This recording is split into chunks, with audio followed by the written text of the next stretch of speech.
But first this evening to the news coming out of Colombia, which has been struck by its strongest earthquake in a decade. The 7.4 magnitude quake struck the Choco region in the west of the country, but was felt hundreds of miles away in the capital Bogotá and also in neighbouring Ecuador.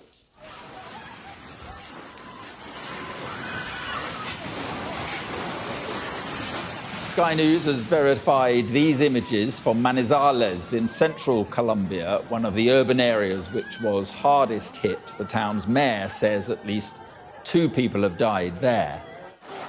Several people were filmed running to safety as buildings collapsed elsewhere. Local authorities have reported several injuries and severe structural damage. And this is the moment the clock tower of the local church collapsed in nearby La Virginia. And here is the devastating impact in Cali as people climb the rubble of an office building in search for survivors.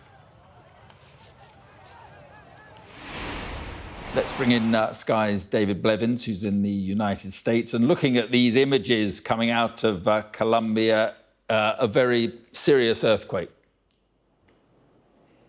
Yes, absolutely devastating. Again, it would appear, Mark, coming just 6 weeks after those back-to-back earthquakes in Venezuela. This is very much still a breaking story, but what we do know is that the earthquake hit at rush hour this morning, registering 7.4, that the epicenter was in San Jose del Palmar in the Choco district. And the governor of that district says a number of people are unaccounted for, several people have been injured, and that buildings have been collapsing throughout the morning because of the earthquake and the aftershocks. Now, the Choco district is about 250 miles west of Bogotá, so it's on the Pacific coast. That's where the tremors, of course, were felt in neighbouring Ecuador. The footage coming in to us shows buildings collapsing in Pereira, in Cali, and particularly in Quibdó, a town of 130,000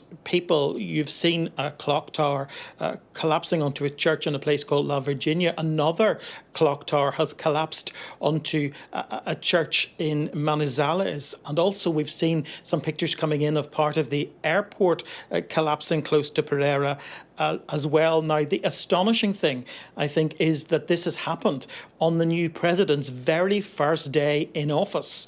And Abelardo de la Espriella says he will personally oversee the recovery efforts. The devastation, of course, is immediate, but the recovery is going to take some time, as we can clearly see from the pictures.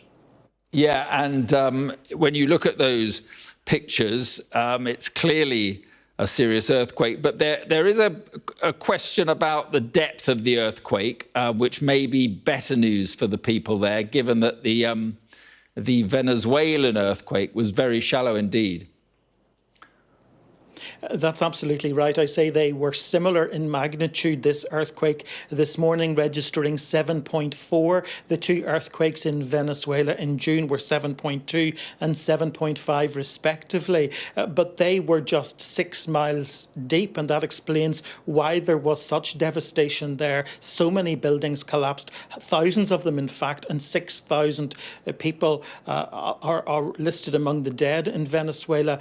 The earthquake today was 66 miles deep, so I suppose that does give some hope to rescuers that they will be able to reach people beneath the rubble in time, and it perhaps has limited the number of buildings that have collapsed. But that, of course, doesn't take away from the sense of horror for those who were on the streets this morning, as literally they saw walls splitting open and buildings collapsing around them. In fact, in some of the footage, you can see the ground moving, so it must have been absolutely terrifying for people as they were scrambling to escape. But as you say, perhaps some glimmer of hope among all of that for them.